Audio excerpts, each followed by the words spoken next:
Hi there, this is Ulrich. About 2 weeks ago I decided that I will upload all the footage I have from my movie Straight Blast. Straight Blast was a project which I approached between 2008 and 2011, and it was supposed to be my first feature film. And it didn't work out because of different circumstances. But nevertheless, I have about 80 minutes of action scenes on my computer which I never released by myself and which were never published in a version I like. So I decided to do this, and I also decided to make making of features to tell you about what my thought process was behind those scenes and what the difficulties doing those scenes were. And yeah, so right now you're watching the first behind the scenes look. So let's talk about the interrogation scene. My idea back then was that this scene will appear in the movie at like 15 or 20 minutes, and till this very point all you saw is like almost no dialogue, but already like 3 or 4 action scenes, really wild action scenes, and a lot of world building. Like you saw a lot of footage of the wasteland, and yeah, it was all really wild, and a lot of editing and a lot of camera angles and all the stuff. And I wanted to have this point in the movie at like I said 15 or 20 minutes mark, that all of a sudden all the speed which have been there should have been taken out, and the whole scene should be very, very calm, long, and I didn't want any camera moves and no fast editing. And the reason for this was really simple. I wanted to have this calm moment before the next action scene starts, because I thought it would be much more powerful if you have time to rest between those action scenes. So the one reason for this scene was to bring in some calmness into the movie, but there was another reason why I wanted to have this scene in it, and it is like Straight Blast was supposed to be like a very typical revenge B-trash action movie. So you have this one character, his brother gets killed, he wants to have revenge, but he's not good enough, and he has to train and has to fight against some evil guy, and then he wins, and then this is the end. So at this very point in my timeline of the movie I wanted to make something a little bit different than the usual martial arts flick, and I thought it's like really important that I have a villain which actually does not fight but is very intelligent, and you like him somehow and you understand his way of thinking. And I thought that if my main villain is like this, it would really help the whole movie. And I thought the best way to do this was like a 5 minutes monologue. But till this very point, all my short films were silent movies. I never ever had dialogue in it. I never wrote dialogue before. So this was the very first time in my whole career that I wrote some monologue. And now the pity for my actor, Memo, was whatever I do, I always need like pressure. If I have pressure, I can work really good. And the problem with this was that I wrote the whole monologue in the night before we shot it. So at the night before we shot it, the pressure was high enough for me to like really put out some crazy dialogue. And I sent it to him at like 10 or 11 at night, and shortly afterwards I got a really panic call, and he asked me just something like, "Are you serious?" And I was serious, and I had like, I don't remember, it was like 5 or 10 pages of monologue, and actually the scene you saw was just half of it, because at this very night we shot 2 scenes, not just one. And he trusted in me that I will let him do it as often as he needs to do it. So he was able to memorize all the 10 pages within not even a day, because Memo had to work in the daytime, and he had only like the 1 or 2 hours before he got to bed. And when we were driving to the location, which was like 30 minutes of drive, and this was the time when he memorized all the dialogue, which for me now looking back is like really funny. For him it must have been hell. More time was about to begin. Bis dahin ist doch schon mal was geht.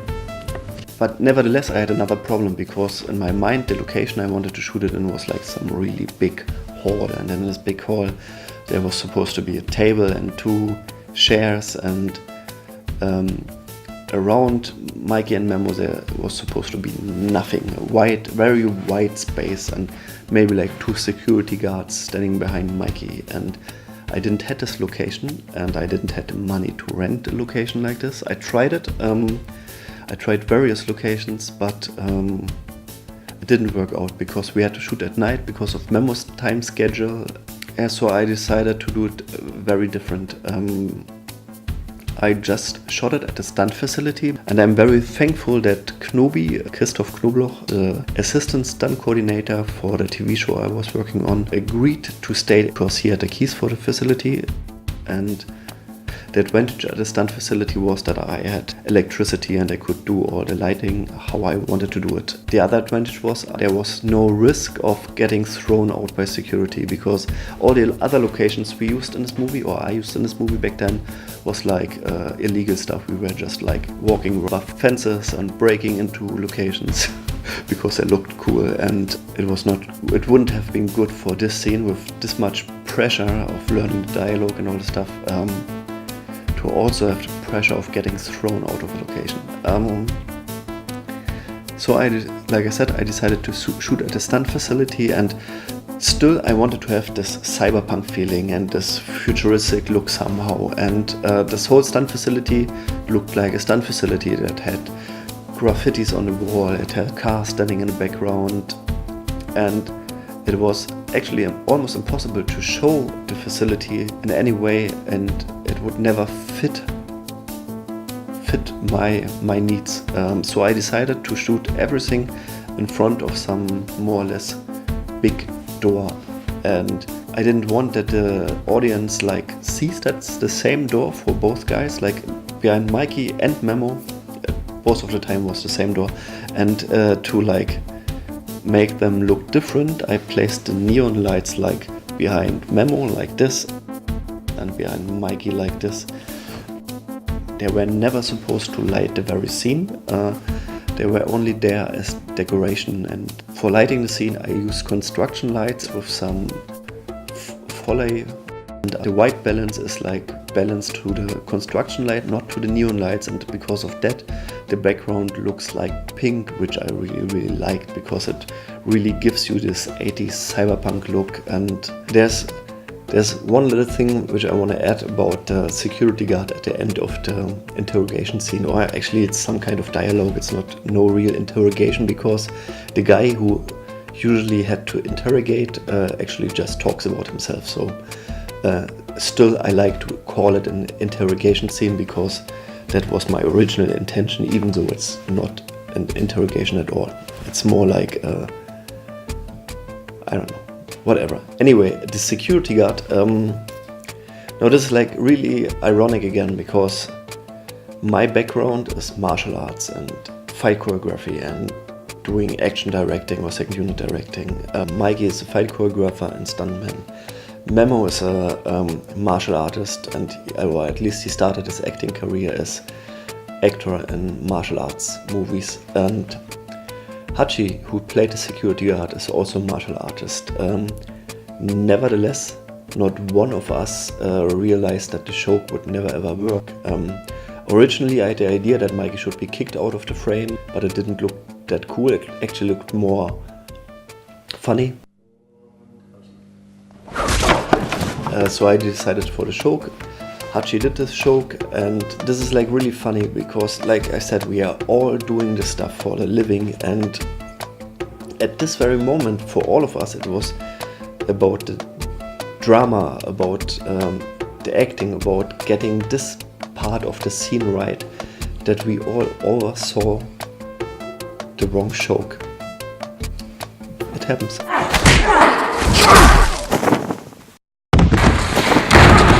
So for this very fight scene it worked out like this. First of all, the fight scene was shot like 2 or 3 months before the interrogation scene, and we started planning the scene in like May or April of 2010, so another month or 2 months before shooting it. And It usually worked like this on this project. I had some idea for a fight scene, and then I called Mikey.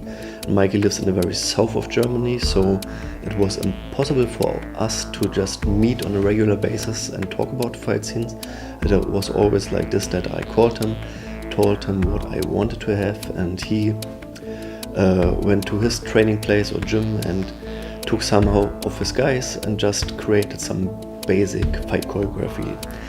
So I watched it, I told him what I like and what I didn't like, and he created some new ideas, and then we simply waited till Mikey had a reason to come to Berlin. And the reason to come to Berlin was either a job he had to do or another scene we had to shoot. And in this very case, somewhere in May, Mikey came to Berlin, and we called Sven. We met with Sven in some park and we talked all together, and Sven put in ideas, I put in some ideas, Mikey put in some new ideas, and then we shot just a wide shot. And I always do it like this because this way it's most easy for me to decide for camera angles and editing, just watching the wide shot and thinking about all the stuff at home by myself, because otherwise it would need way too long if at the first session I would just try out every camera angle that comes up in my mind, and we didn't have the time. So anyway, Mikey returned home, and Sven did whatever Sven does when he is not together with us. And then we decided for a date to shoot the fight scene, and we planned in like 1 or 2 days before that, so that we could do like a final previs. And so in June of 2010 we had some date where we want to shoot the fight scene, and 2 days before that or 1 day before we met at the gym, and I tried out all the camera angles I had in mind and filmed the final previs.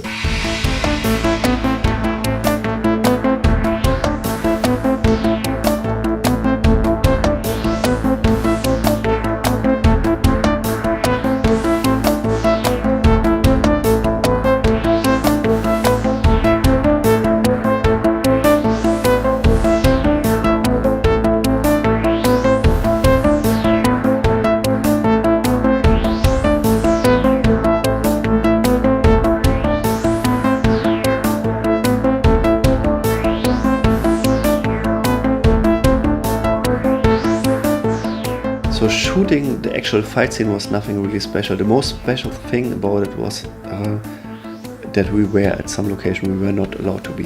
So we had to take care for security guys. And I mean with this, if we saw some security, we were silent. This is all. Everything else was just like looking at the previs, adapting the previs to the location. And I think you always have to be like open-minded, because the location is always different than the gym, and a lot of times you can do less than in the gym, but also a lot of times you can do more than in the gym. And for this very fight scene, for me it was really cool because I had the possibility to climb somewhere and then film a lot of stuff from above. And there are like 2 falls of Mikey, and those are like some of my favorite shots, because it really looks so cool if you're watching a good fall from the top.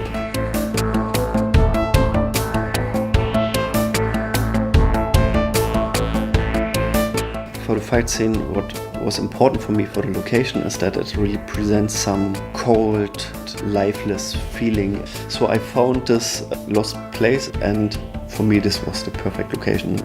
So I was very happy with the location, and of course it was kind of tough for Sven and Mikey because it was very dirty, and at the very same time it was like really hot, which was the biggest problem for Mikey because he had those rocker clothes on and this crazy 80s wig.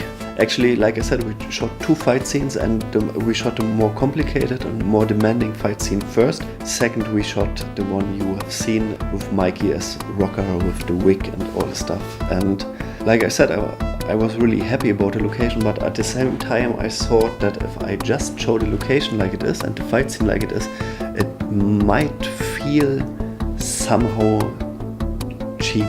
And that's why I had the idea to add this voice which is talking and giving orders. And I had the feeling that if I add this voice which both of those characters listen to, that all of a sudden becomes a lot bigger, because it's not just a place which is like empty and lifeless. It also really has a purpose. There's like this one guy standing there always ready to fight, and there's even an announcer which gives you rules how to fight him and what to do and what not to do. And I did this voiceover with a really good friend of mine, Bea Marie Rück. She's also an actress. Dear attendant. And a year or 2 years later, and I called her, asked her whether she could do the voiceover, and she happily agreed. And with that, I think everything is said about this very scene.